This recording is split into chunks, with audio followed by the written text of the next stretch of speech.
नमस्कार साथियों, राम राम साई, जय हिंद। क्या हालचाल है मारा सगड़ा पढ़ाई का शौकीन जीवड़ा का। आशा और उम्मीद करूं कि सभी मेरे मित्र और मित्रानियां बढ़िया है, मस्त है और मजे में है। साथियों, राजस्थान का गोल्डन इतिहास हम पढ़ रहे थे और उसी कड़ी में आगे बढ़ते हुए आज हम पढ़ने जा रहे हैं जैसलमेर के भाटियों का इतिहास है। जैसलमेर का भाटी राजवंश। जैसलमेर में भाटियों ने यहाँ पर शासन किया था। और भाटियों के बारे में एक कहावत है, एक जैसलमेर में जो सोनलगढ़ का किला है, जैसलमेर का किला है, रेत के धोरू में भाटियों ने बनाया था। उसके बारे में कहा जाता है कि गढ़ दिल्ली, गढ़ आगरो, अधगढ़ बीकानेर, भलो चिनायो भाटियों, सिरे तो जैसलमेर। जैसलमेर का बहुत ही शानदार दुर्ग बनाया था भाटी राजवंश ने, जिसमें 99 बुरुज है। कितने बुरुज है? 99। सर्वाधिक बुर्जों वाला किला है और राजस्थान का दूसरा सबसे बड़ा लिविंग फोर्ट है। तो सभी साथी हेडिंग डाले हैं, जैसलमेर का भाटी राजवंश। स्टार्टिंग में थोड़ा बेसिक जानते हैं कि भाई भाटी कहां से आए हैं। प्राग ऐतिहासिक काल के अवशेष भी यहाँ समुद्र होने का प्रमाण देते हैं। कहने का मतलब है कि जो जैसलमेर है, यहाँ का जो इलाका है अपना मरुस्थल का, यहाँ पर पहले समुद्र हुआ करता था। एक 33 सागर था यहाँ पर, बाद में समुद्र सागर सूख गया और यहाँ पर मरुस्थल बन गया है ना। अरे सूख जाते हैं, जो कुएं होते हैं बेरा हुए वे भी सूख जाए पानी का भरियोड़ा, और समुद्र भी सूखा है। जो कि यहाँ प्राप्त होने वाले जीवाश्मों से सिद्ध होता है। यहाँ पर देखो जैसलमेर में जीवाश्म वगैरह खूब मिले हैं, है ना, प्राचीन समय के। तो जिससे ये प्रमाण भी यहाँ के पर मिलते हैं कि भाई यहाँ पर पहले समुद्र समुद्र हुआ करता था, है ना, जैसलमेर के इलाके में। क्योंकि मछलियों के और बहुत सारे जो समुद्री जीव है उनके प्रमाण यहाँ पर मिले हैं। पौराणिक काल में इस क्षेत्र को माड प्रदेश या मांड प्रदेश के नाम से भी जाना जाता था प्राचीन समय में। इस प्रदेश के लिए माड शब्द का प्रयोग हमें प्रतिहार शासक कुकुक के घटियाला शिलालेख से प्राप्त होता है। जो प्रतिहार शासक, हमने प्रतिहारों का इतिहास पढ़ा था तो उसमें पढ़ा था, तो प्रतिहार जो शासक थे कुकुक, इसके जो घटियाला शिलालेख लिखा गया, इस शिलालेख में माड शब्द का प्रयोग देखने को मिलता है। इस अभिलेख में इस क्षेत्र हेतु मध्य मध्य के साथ साथ बाल त्रावणी शब्दों का प्रयोग भी किया जाता है। 7वीं सदी के आरंभ में इस क्षेत्र में पश्चिमोत्तर दिशा में भाटी जाति का आगमन हुआ। पश्चिम क्षेत्र है राजस्थान का, जैसलमेर बाड़मेर वाला हो गया, और उत्तरी क्षेत्र, यहाँ से क्या होता है, भाटियों का आगमन होता है, भाटी आते हैं, जिसमें यहाँ पर भाटी वंश की स्थापना करते हैं। भाटी स्वयं को चंद्रमुखी यादव भगवान श्री कृष्ण का वंशज मानते हैं। भाटी खुद को किसका वंशज मानते हैं? चंद्रमुखी जो यादव थे, है ना, भगवान श्री जो कृष्ण थे वो किस वंश के थे? यादव थे।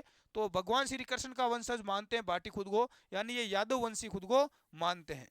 इतना आप नोट करें, थोड़ा बेसिक भाटियों का परिचय, फिर हम आगे बढ़ेंगे।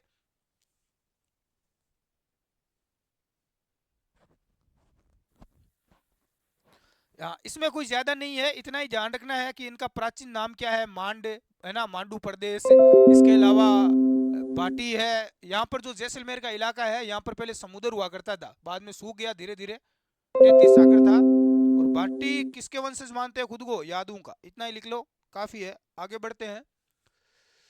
ईसा के 6ठी शताब्दी के अंत में यदुवंशी सालीवान पंजाब पर राज्य करता था। सबसे पहले देखो, ये पंजाब से आए हुए, जैसलमेर के भाटी कहां से आए? पंजाब से। यहाँ पर एक शासक था यदुवंशी सालीवान। कौन थे? सालीवान जी। ये पंजाब में पहले क्या करते थे? शासन करते थे। सालीवान के बलंद के भाटी भट्टी नामक पुत्र हुआ। सालीवान के एक पुत्र हुआ था जिसका नाम था बलंद है, और इस बलंद के एक पुत्र होता है भाटी। सालीवान के पुत्र हुआ जिसका नाम क्या है? बलंद। और इस बलंद के एक पुत्र होता है, उसका नाम था भाटी या भट्टी। इसका नाम क्या मिलता है? भट्टी। भट्टी से ही भाटी हो गया है। पुत्र हुआ जो बड़ा प्रतापी था, और इसी के नाम पर ये भाटी भाटी राजवंश हो गया, है ना। भट्टी या भाटी सालीवान का पुत्र था, ध्यान रख लेना। बलंद बलंद का पुत्र भट्टी या भाटी। भाटियों का मूल स्थान पंजाब है। यदि आपको पूछे कि भाटी राजस्थान में कहां से आए हैं, पहले ये कहां पर रहते थे, तो ये पंजाब में रहते थे, यानी पंजाब इनका क्या है? मूल स्थान है, भाटियों का माना जाता है। हाँ, तो पंजाब में शासन करता था सालीवान। सालीवान के पुत्र हुआ बलंद, और बलंद के पुत्र हुआ भट्टी, या उसका नाम भाटी भी मिलता है। अब देखो, भट्टी और भाटी के बारे में जानते हैं। भट्टी या इसे भाटी भी कहा जाता है, इसी के नाम पर भाटी राजवंश नाम पड़ा है। भट्टी भाटी राजवंश का मूल पुरुष, आदि पुरुष, या भाटियों का संस्थापक कहा जाता है। ये लगाओ हेडिंग, स्टार लगाओ, लिखो। भाटियों का मूल पुरुष, आदि पुरुष या संस्थापक किसे कहा जाता है? तो भट्टी या भाटी को ही कहा जाता है। भट्टी या भाटी इसका नाम है, इसी के नाम पर भाटी राजवंश हो गया। भट्टी 285 ईस्वी में, देखो कितना प्राचीन है, 285 ईस्वी में पंजाब से आता है और बटनेर कस्बा बसाकर बटनेर हनुमानगढ़ के किले का निर्माण भी करवाता है। ये देखो पूछा जाता है कई बार, हनुमानगढ़ जो बटनेर का किला है, हाँ बटनेर का किला कहां पर है? हनुमानगढ़ जिले में, ध्यान रख लेना।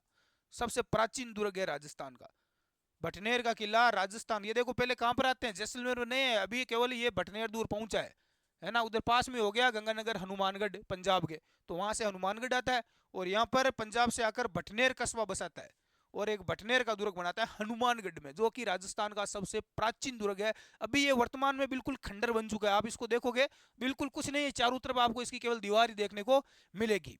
ये साथियों देखो उत्तरी सीमा का राजस्थान का प्रेरी कहा जाता है, उत्तर में है हनुमानगढ़। तो यहाँ पर सबसे ज्यादा विदेशी आक्रमण हुए हैं। यदि आपको पूछे कि राजस्थान के किस दुर्ग में सबसे ज्यादा विदेशी आक्रमण हुए हैं, तो विदेशी आक्रमण हुए हैं साथियों बटनेर के दुर्ग में, ठीक है। हाँ, और ये एकमात्र ऐसा दुर्ग है जहां पर हिंदू और मुस्लिम महिलाओं ने एक साथ में जोहर किया था। हिंदू और मुस्लिम महिलाएं एक साथ में यहाँ पर क्या करती है? जोहर करती है। मंगलवार भाटी, अगला शासक बनता है मंगल राव भाटी। मंगल राव भाटी, भट्टी के बाद में उसका पुत्र मंगल राव भटनेर का शासक बनता है। ये अभी देखो यहाँ पहुंचे नहीं है जैसलमेर में, अभी केवल कहां पर है? हनुमानगढ़ में ही है। उतारो एक बार।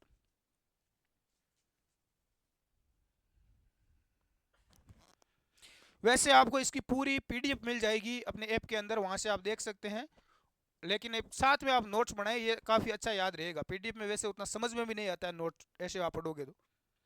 चलो, मंगलराव गजनी के शासक डूंडी के मध्य युद्ध हुआ। देखो मंगल राव और गजनी का शासक था डूंडी, इसके बीच में एक युद्ध होता है जिसमें मंगल राव पराजित हो जाता है। मंगल राव इस युद्ध में हार जाता है। पराजित होने के बाद मंगल राव भाटी ने बटनेर से जैसलमेर, अब देखो इसके ऊपर आक्रमण होता है डूंडी का। डूंडी आक्रमण करता है गजनी का शासक, और उसके बाद में मंगल राव क्या करता है? युद्ध में पराजित हो जाता है। फिर युद्ध में हारने के बाद ये यहाँ से भाग जाता है मंगल राव, और इसने मंगल राव यहाँ से भागकर बटनेर से आ जाता है जैसलमेर। मरुस्थल क्षेत्र में जाकर तन्नोट को अपनी राजधानी बना लेता है। पहले ये कहां पर रहते थे? हनुमानगढ़ में रहते थे, है ना।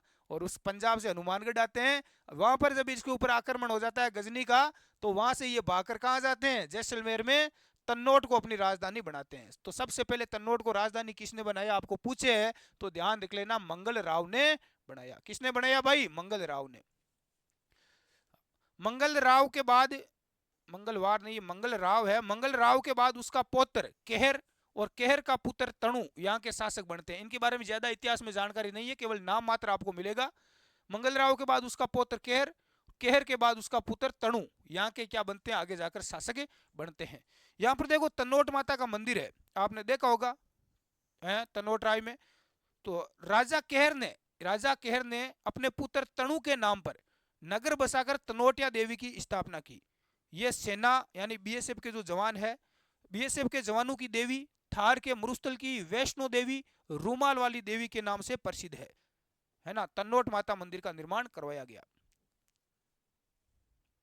किसने करवाया? राजा केहर ने करवाया था, ध्यान रख लेना। ये बहुत सारे लोगों को नहीं पता भाई कि सबसे पहले तन्नोट माता मंदिर किसने बनवाया, जिसे सैनिकों की देवी कहा जाती है, बीएसएफ के जवानों की देवी कहते हैं, है ना।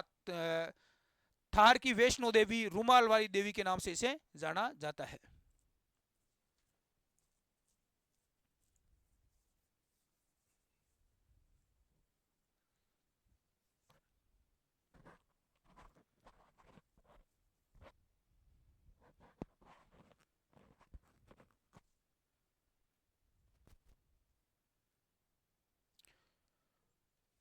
आगे देखते हैं अगले शासक विजयराज प्रथम। विजयराज शासक बनते हैं। तणु ने वृद्धावस्था के कारण जीते जी अपने पुत्र विजयराज को तनोट का शासक बना दिया। जीते जी बना दिया, बुजुर्ग हो गया था। विजयराज के शासनकाल में बारा और लंगा राजपूतों ने तनोट पर आक्रमण किया था। उसके बाद शासक बनते हैं देवराज जी। कौन बने सा? ये देवराज जी बन गया। देवराज ने अपने पिता और दादा की मौत का बदला लेकर वापस हारे हुए क्षेत्रों पर अधिकार करते हुए तन्नौट की जगह लोदरवा को अपनी राजधानी बनाया। लोदरवा की राजकुमारी मूमल का नाम आपने सुना होगा। तो बाद में देवराज ने बनाया था भाई लोदरवा को अपनी राजधानी, ये ध्यान रख लेना। देवराज ने स्वयं को महारावल की उपाधि से विभूषित किया। सबसे पहले महारावल की उपाधि धारण की थी देवराज ने। महारावल देवराज जी पधार रहे हैं। 60 वर्ष की उम्र में देवराज को चना राजपूतों ने धोखे से मार डाला। राजपूतों ने क्या किया भाई, धोखे से देवराज को मार दिया। और देवराज के बाद में क्रम से शासक बनते हैं मूंद, बछराज व दुसाज। ये सभी आगे जाकर क्या बनते हैं, अलग अलग शासक बनते हैं। इनके बारे में आपको कुछ याद नहीं रखना है, जरूरी नहीं है, ठीक है। ये तो केवल बेसिक जानकारी के लिए आपको पता होना चाहिए। उतारो एक बार।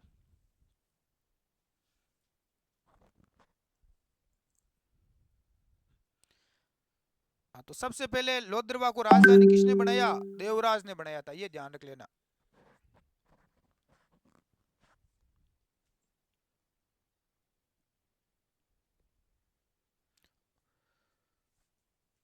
दुसाज देवराज के देखो दो पुत्र हुए।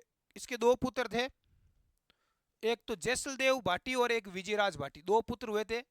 दुसाज ने अपने छोटे पुत्र को अपना उत्तराधिकारी घोषित किया, अतः दुसाज की मृत्यु के बाद उसका विजयराज द्वितीय लोदरवा का शासक बनता है। इसने अपने छोटे पुत्र को क्या बना दिया, शासक घोषित कर दिया, विजयराज को। अब विजयराज बनेगा तो विजयराज द्वितीय शासक बना। अगला विजय आदित्य की शादी विजयराज की, विजयराज द्वितीय की, ये ध्यान रखना, विजयराज द्वितीय की शादी गुजरात के चालुक्य राजा सिंहराज सिंह की कन्या से तय होता है। गुजरात की चालुक्य शासक की जो राजकुमारी थी उसके साथ में विवाह होता है। विजयराज शादी करने के लिए पाटन गया। कहाँ जाता है, पाटन। वहां उसकी सास ने उसे कहा था कि वत्स, विजयराज को क्या कहा कि वत्स, उत्तर प्रदेश के राजा हमारे प्रदेश की भूमि हड़प रहे हैं, अतः उनसे हमारी क्या करो, रक्षा करो। विजयराज क्यों रहे, शादी करवा यूं जीवड़ा आ गिरे पाने पड़ गई है। अब सासू की बात मना भी कौन कर सके, सासू की लाज राख ही कौन रहा गिरे, राख ही सा। हाँ, तो उत्तर प्रदेश के राजा क्या कर रहे हैं, हमारी भूमि हड़प रहे हैं लगातार, तो उनसे हमारी रक्षा करो। तो विजयराज क्या करेगा भाई, रक्षा करेगा। चलो, अगला शासक बनता है फिर विजयराज के बाद में राव जैसल भाटी। जैसलदेव, राव जैसलदेव गद्दी पर बैठते ही लोदरवा से 10 किलोमीटर दूर जैसलमेर कस्बा बसाकर लोदरवा से राजधानी कहां बदल लेता है, जैसलमेर को बनाता है। अब देखो, राव जैसल ने बनाया था सबसे पहले जैसलमेर को राजधानी, इससे पहले लोदरवा थी, है ना। नोट लगा के लिखो, उससे पहले तन्नौर थी, और तन्नौर से पहले इनकी राजधानी कहां थी, बटनेर दुर्ग हनुमानगढ़ में थी। जैसलदेव भाटी ने 12 जुलाई 1155 ईस्वी में जैसलमेर दुर्ग बनवाया। जैसलमेर का दुर्ग आपने देखा होगा, हम इसके बारे में देखो पढ़ चुके हैं, राजस्थान की कला संस्कृति में जैसलमेर का दुर्ग है वो पढ़ चुके हैं। राव जैसलदेव ने इसका निर्माण करवाया था 12 जुलाई 1155 में। उसके बाद में अगले शासक बनेंगे अपने जेतर सिंह जी। 1235 में जेतर सिंह जैसलमेर शासक बना। 1235 में ये शासक बनता है जैसलमेर का। इस समय दिल्ली पर बलवन का साम्राज्य था। दिल्ली का शासक कौन था, बलवन। 1311 ईस्वी में अलाउद्दीन खिलजी ने अपनी सेवा नहीं सेना, अपनी सेना जैसलमेर भेजी। अब देखो बाद में आगे देखो शासक बनता है अलाउद्दीन खिलजी। कौन बनता है भाई, अलाउद्दीन खिलजी शासक बनता है। इसने अपनी सेना जैसलमेर भेजता है। सेना के घेरे के दौरान 1311 ईस्वी में जेतर सिंह दुर्ग में ही मृत्यु को क्या होता है, प्राप्त हो जाता है। यहाँ पर युद्ध होता है, पहला साका होता है और मृत्यु को प्राप्त होता है।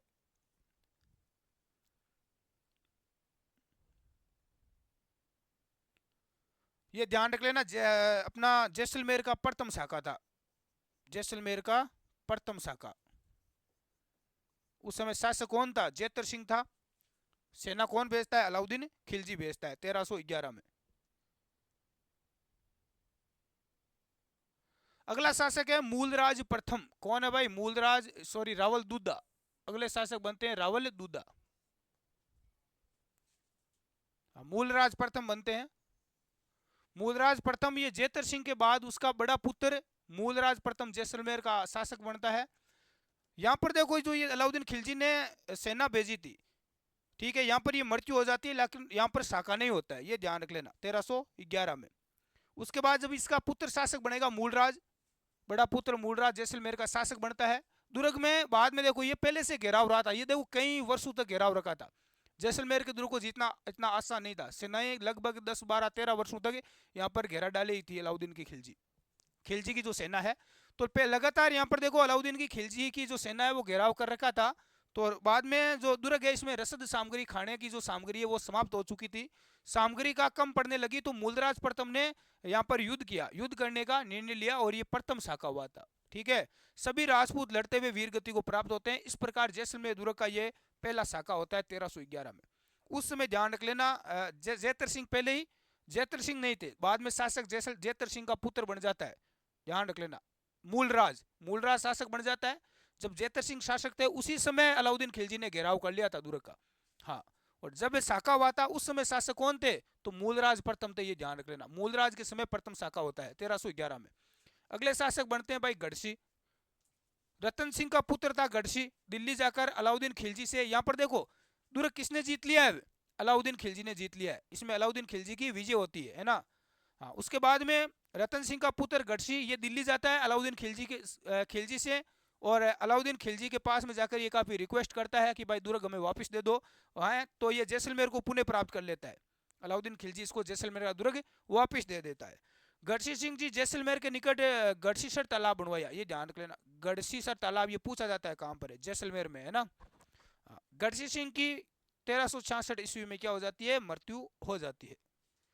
तो इसमें ये विशेष तौर से एक चीज ध्यान रख लेना, जो ये प्रथम शाखा हुआ था जैसलमेर दुर्ग का 1311 ईस्वी में, उस समय शासक कौन था, तो मूलराज प्रथम था। ये एक ही सवाल यहां से पूछा जाता है बार बार एग्जाम में, और कोई सवाल देखने को नहीं मिलता है।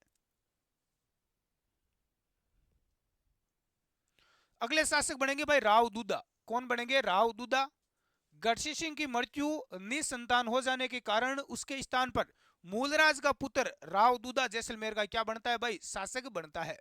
खिलजी सल्तनत की समाप्ति के बाद दिल्ली पर तुगलक वंश का अधिकार हो जाता है। खिलजी के बाद में एक नया वंश आ जाता है दिल्ली पर, तुगलक वंश, ये इसके समकालीन है। फिरोज तुगलक ने जैसलमेर पर आक्रमण कर दुर्ग को घेर लिया। अब देखो तुगलक वंश का अधिकार हो गया, अब फिरोज शाह तुगलक आता है, फिरोज शाह तुगलक और जैसलमेर दुर्ग को घेर लेता है, घेराव कर लेता है। रावदूदा के समय 14वीं शताब्दी के अंत में लगभग 1370 से 1371 ईस्वी में यहाँ पर जैसलमेर दुर्ग का दूसरा शाखा होता है। क्या होता है भाई, जैसलमेर दुर्ग का दूसरा शाखा होता है। क्योंकि 1371 ईस्वी में दूदा की मृत्यु के बाद उसका पुत्र कहर तृतीय जैसलमेर का शासक बनता है। कहर के बाद क्रम से बरसी, चाचक द्वितीय, देवीदास, जैतर सिंह, ये सब आगे जाकर शासक बनते हैं। इनके बारे में आपको कुछ नहीं याद रखना है, इतना ही याद रख लेना है। जब दूसरा शाखा हुआ था, जब दूसरा शाखा हुआ था तो उस समय शासक कौन थे, तो राव दूदा थे। और कब हुआ था, ध्यान रख लेना, 1370 से 1371 तक, एक साल तक यहाँ पर घेराव रहा था सेना का। 1371 में यहाँ पर शाखा होता है। अगले शासक बनेंगे फिर राव लूणकरण। कौन बनते हैं भाई, राव लूणकरण। जैतर सिंह की मृत्यु के बाद उसका छोटा पुत्र लूणकरण 1528 में जैसलमेर का शासक बनता है। लूणकरण के 9 पुत्र और 3 पुत्रियां थी। बड़ी पुत्री जिसका नाम था रामकुंवरी, छोटी पुत्री उमा दे जिसे रूठी रानी कहा जाता है ना, उसका विवाह जोधपुर के शासक मालदेव के साथ होता है। मालदेव जोधपुर का सबसे शक्तिशाली शासक था उस समय पूरे भारत का, हसमत वाला राजा इसे कहा जाता है। तो इस उमा दे का विवाह हो जाता है मालदेव के साथ में, और इस उमा दे को रूठी रानी भी कहा जाता है। कई बार पूछा जाता है कि उमा रानी किसकी पुत्री थी, सॉरी उमा दे किसकी पुत्री थी, उमा दे राव लूणकरण की पुत्री थी, ध्यान रख लेना, जैसलमेर के शासक। और उदयपुर के महाराणा उदय सिंह के साथ में इसका क्या हो जाता है, छोटी पुत्री, इसका बड़ी पुत्री का रामकुंवरी का विवाह हो जाता है। राव लूणकरण की पुत्री उमा दे इतिहास में रूठी रानी के नाम से प्रसिद्ध हुई। रूठी रानी क्यों कहा जाता है, रूठने का मतलब क्या होता है, नाराज हो जाना। तो ये नाराज हो जाती है जब इसकी शादी होती है।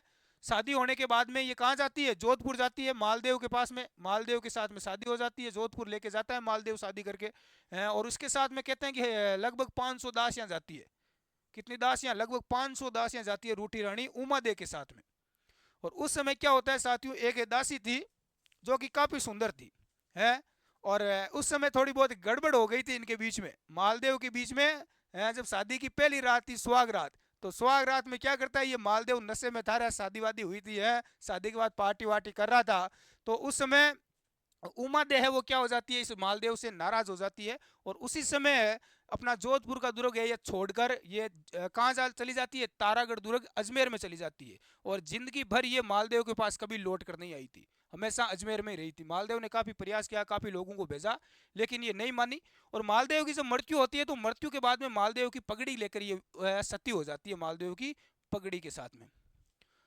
लूणकरण ने अपने पिता के समय हुए जेतवद यज्ञ का आयोजन कर उन भाटियों को बुलाया जिन्होंने सिंध में जाकर इस्लाम धर्म ग्रहण कर लिया था, और उन्हें पुनः हिंदू धर्म में शामिल करवाया। शुद्धिकरण आंदोलन इसे कहते हैं। शुद्धिकरण की दिशा में ये पहली घटना थी जो लूणकरण के समय हुई। लूणकरण के समय हुई थी जिस समय जो लोग जिनको जबरदस्ती इनको भाटियों को हिंदुओं को मुस्लिम बना दिया गया था उनको वापस क्या बनाया, हिंदू बनवाया। तो ये लूणकरण के बारे में लिखो।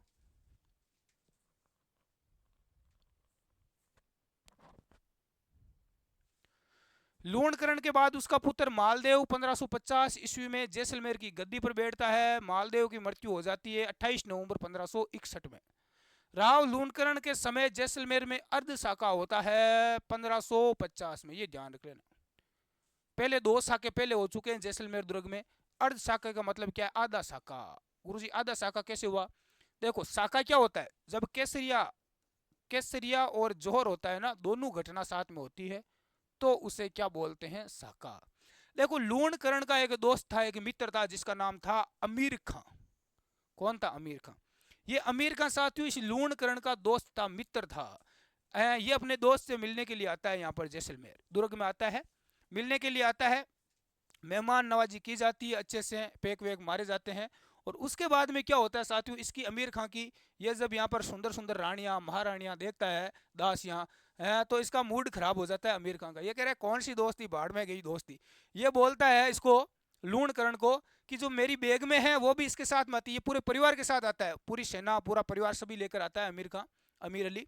और ये बोलता है कि मेरी जो बेग में है वो आपकी जो महारानियां हैं उनसे मिलना चाहती है, उनके मिलने की व्यवस्था की जाए।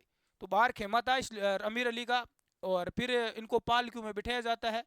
बेग में थी वो सारी, बेग में पालकियों में बैठकर जैसलमेर इस दुर्ग के अंदर चली जाती है। लेकिन इन पालकियों में क्या था, इन पालकियों में सैनिक और सेनापति थे, वो रानियां नहीं थी, ठीक है ना।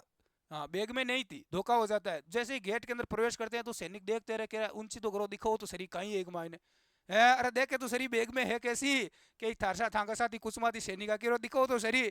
वहां देखते हैं तो उनके होश उड़ जाते हैं कि ये तो सैनिक बैठे हैं अंदर। फिर पता चल जाता है ना, अरे इधर उधर भागते रहे, सेना आ गई रे अंदर, सेना आ गई है, हड़कम मच जाता है। लेकिन साथियों उसके बाद में क्या हुआ था, उसके बाद में अचानक ये सैनिक जो महिलाओं का जो हरम जहाँ महिलाएं रहती थी, जहाँ हरम था इनका, वहां पर ये सैनिक प्रवेश कर जाते हैं। तो कुछ सैनिक वहां पर मदद के लिए जाते हैं, है ना। तो लूणकरण की जो रानियां थी यहाँ पर, जो दासियां थी, उनकी मदद के लिए जाते हैं। लेकिन उन सैनिकों को पता चल गया कि भी ज़्यादा सैनिक अंदर आ गए हैं, हमारी सेना साइड में है, इनकी सेना थी नहीं वहाँ पर, मेल के अंदर थोड़ी रहती थी सेना।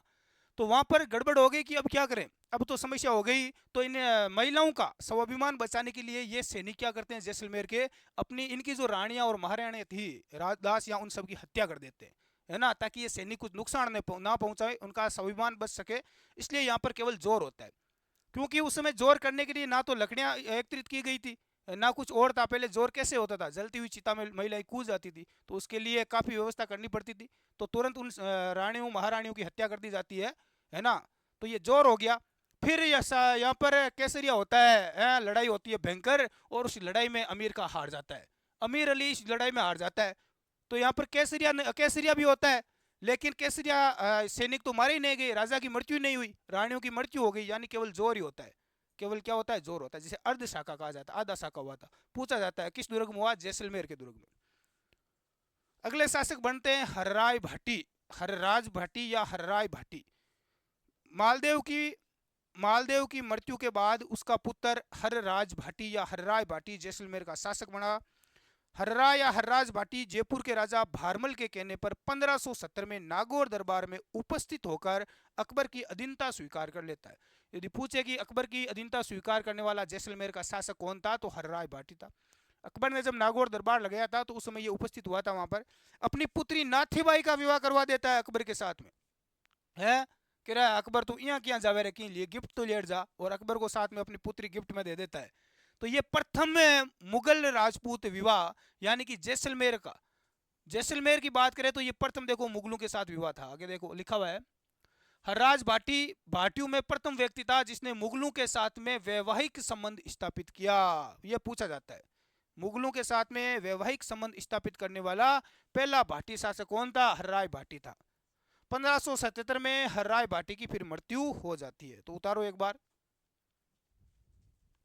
अपनी पुत्री नातीबाई जी का विवाह करवाता है भाई अकबर के साथ में। अरे अकबर के कितनी रानियां थी रे बताओ, देखे गिनती है क्या कुछ है? सबसे पहले देखो बारमल, ये बारमल था आमेर का शासक, इसकी पुत्री हरकाबाई के साथ में जोधाबाई जिसका नाम मिलता है उसके साथ में विवाह कर लेता है। और मारवाड़ से भी किया था, मारवाड़ का पढ़ा उसमें भी हमने पढ़ा था, अकबर की पुत्र के साथ में किया था। किसने किया था? माननी बाई ने, ना मानबाई ने। उतार लिया। चलो अगले है कि भीम सिंह भाटी जी। भीम सिंह जी हरराय भाटी की मृत्यु के बाद पुत्र भीम सिंह जैसलमेर का शासक बनता है। भीम सिंह ने अपनी पुत्री का विवाह सलीम से करवा दिया। ये देखो, ये दूसरा हो गया, दूसरा विवाह हो गया। सलीम कौन था? ये अकबर का पुत्र था जहांगीर, इसके साथ में करवा दिया। जहांगीर बादशाह बना तो उसने इस बेगम का नाम क्या दिया? अरे इस बेगम का नाम दिया मलिका ए जहां है। अरे मलिका ए जहां नाम दिया। ठीक है, फिर शासक बनते हैं मूलराज भाटी। मूलराज ने अपने दीवान सलीम सिंह के अत्याचार से परेशान होकर 1818 में ईस्ट इंडिया कंपनी EIC के साथ संधि कर अंग्रेजों का संरक्षण प्राप्त कर लिया कि भाई अंग्रेजी करेंगे मेरी रक्षा। परेशान हो गया था बेचारा काफी। ये मूलराज भाटी का लिखो देखे, सबसे पहले ईस्ट इंडिया कंपनी के साथ संधि करने वाला जैसलमेर का शासक कौन था? मूलराज भाटी था। उतारो एक बार जल्दी से रोक कर। और अब अंतिम शासक बनते हैं जवाहर सिंह भाटी। जवाहर सिंह जैसलमेर का अंतिम शासक, जिसने शासनकाल में, जिसके शासनकाल में स्वतंत्रता सेनानी सागरमल गोपा को 3 अप्रैल 1946 ईस्वी में तेल छिड़ककर जेल में जिंदा जला दिया है। जैसलमेर जेल में जिंदा जला दिया था सागरमल गोपा को, ध्यान रख लेना। गुंडा राज पुस्तक लिखी थी इसने, इसकी एक पुस्तक है जो काफी फेमस है, गुंडा राज। अंग्रेजों को कह रहे ये अंग्रेज गुंडे हैं, गुंडों का राज है भारत में। तो सागरमल गोपा क्रांतिकारी था, इस बेचारे को बंदी बनाया गया। उस समय शासक थे जवाहर सिंह भाटी और जिंदा जला दिया इसको जेल में। उतारो जवाहर सिंह भाटी। ये फाइनली अपना जैसलमेर का भाटियों का जो राजवंश है इसका इतिहास कंप्लीट हो चुका है। इसमें ज्यादा कुछ नहीं है, जो 28 शाखे वगैरह है ये याद रख लेना। दुर्ग का निर्माण किसने करवाया? राजधानी वाजधानी, 4-5 सवाल बनते हैं, बाकी कुछ नहीं पूछा जाता है एग्जाम में। आगे हम इतिहास पढ़ेंगे करौली के यादव। जो करौली में किसका था? देखो यादव वंशी है ये, जैसलमेर के भाटी राजवंश है ना, ये यादवों की संतान है, यादवों के वंशज है। और यादवों ने शासन किया था करौली में, 2 जगह किया था केवल, है ना। तो करौली में यादव वंश है। करौली के यादव वंशी राजा स्वयं को भगवान श्री कृष्ण का वंशज मानते हैं। राजस्थान में जैसलमेर के बाद यदुवंशी क्षत्रियों का दूसरा राज्य करौली था। एक तो जैसलमेर में थे और एक करौली में थे। करौली रियासत का कुछ भाग मत्स्य जनपद में तथा कुछ भाग सूरसेन जनपद में आता था। इसका देखो प्रथम जो शासक है वो है विजयपाल।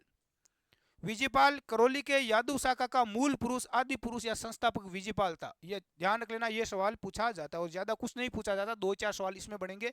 विजयपाल, ठीक है, विजयपाल यादवों का मूल पुरुष, आदि पुरुष या संस्थापक इसे कहा जाता है, जिसने 1040 ईस्वी में अपने राज्य की राजधानी मथुरा, इनकी देखो पहले राजधानी मथुरा थी और मथुरा में राज था यादवों का कंस को मारने के बाद में, यहां से हटाकर बयाना को बना लिया। ठीक है, बयाना को सबसे पहले राजधानी बनाया, विजय मंदिर गढ़ जिसका प्राचीन नाम मिलता है। तो बयाना को सबसे पहले इन्होंने राजधानी बनाया। उतारो एक बार इतना।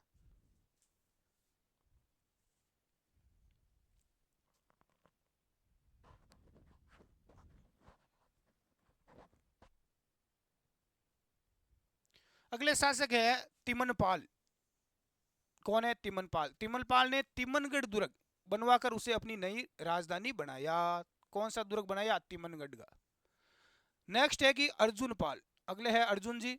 अर्जुन पाल 1327 ईस्वी में अर्जुन पाल ने तिमनगढ़ दुर्ग को मुस्लिमों से छीनकर यहां पर पुनः यादवों का शासन स्थापित किया।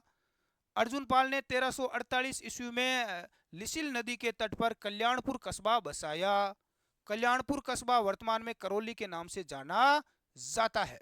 तो करौली का प्राचीन नाम है कल्याणपुर। ठीक है। हाँ। अर्जुन पाल ने ही यहाँ हनुमान जी और हनुमान जी की माता अंजनी का मंदिर बनवाया। हनुमान जी की माता कौन थी? अंजनी माता। तो अंजनी माता का मंदिर भी यहाँ पर बनवाया अर्जुन पाल ने।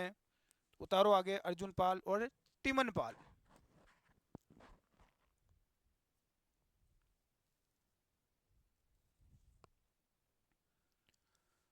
उसके बाद जो शासक है वो है हरवक्स पाल, अंतिम शासक है हरवक्स पाल।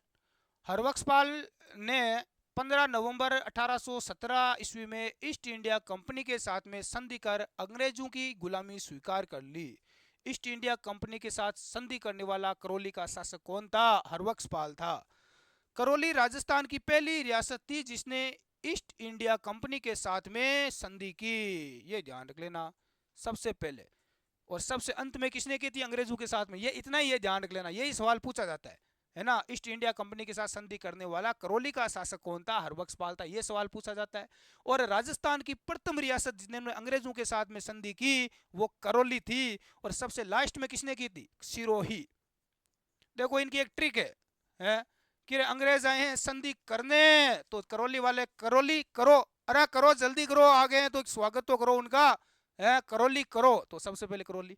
और सबसे लास्ट में सिरोही, सिर, सिरोही से सिर, अरे सिर कट जाएगा लेकिन संधि नहीं करेंगे अंग्रेजों के साथ में।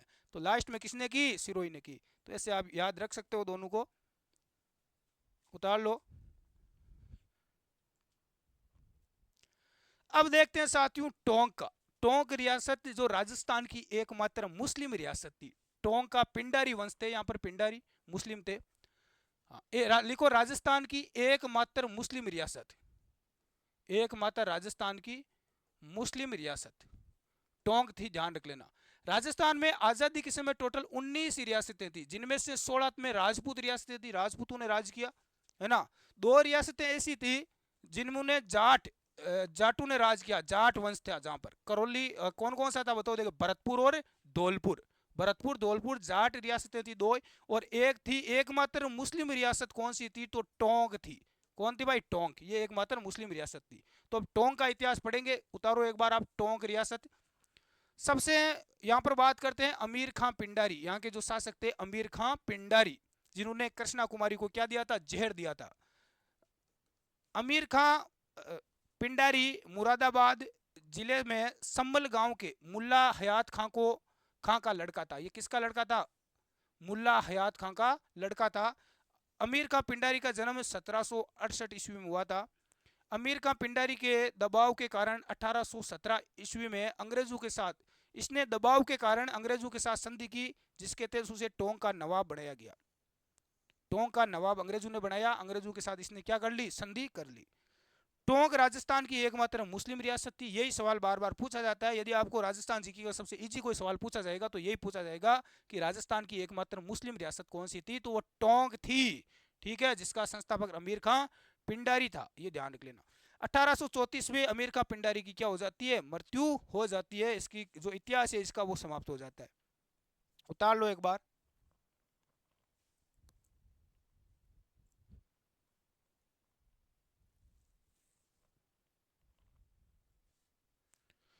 अगला शासक है मोहम्मद अली खां, 1864 से 67 तक। अमीर खां के बड़े पुत्र के बाद उसका पुत्र अमीर खां की मृत्यु के बाद उसका पुत्र मोहम्मद अली खां टोंक का नवाब बना, टोंक का। हाँ, उसकी मृत्यु के बाद में उसका जो पुत्र था अली खां, वो टोंक का क्या बनता है? नवाब बनता है। मोहम्मद अली खां के बाद उसका अल्पवयस्क बेटा मोहम्मद इब्राहिम खां टोंक का स्वामी बन जाता है। उसके बाद आता है इस्माइल खां। इस्माइल खां 1948 ईस्वी में टोंक को पूर्व राजस्थान संघ में मिला दिया। जब एकीकरण हुआ था राजस्थान का तो पूर्व राजस्थान संघ में टोंक को मिला दिया गया। उस समय शासक इस्माइल खान था, तब टोंक का नवाब इस्माइल खान ही था। यही सवाल पूछा जाता है। राजस्थान का एकीकरण हुआ, अलग अलग इसमें संघ बनाए गए। पहला संघ कौन था? मत्स्य संघ। उसके बाद में पूर्वी राजस्थान संघ में टोंक को मिला दिया गया। उस समय शासक कौन था? इस्माइल खान था। तो ये हो गया भाई टोंक के नवाब आपके कंप्लीट। इतना ही है, ज़्यादा कुछ खास है नहीं। ठीक है, तो करौली का पढ़ा, टोंक का पढ़ा और जैसलमेर के भाटियों का इतिहास। तो फाइनली अपना एक टॉपिक है वो कंप्लीट हो चुका है। और कोई डाउट है तो आप कमेंट करके पूछ सकते हैं। धन्यवाद, जय हिंद।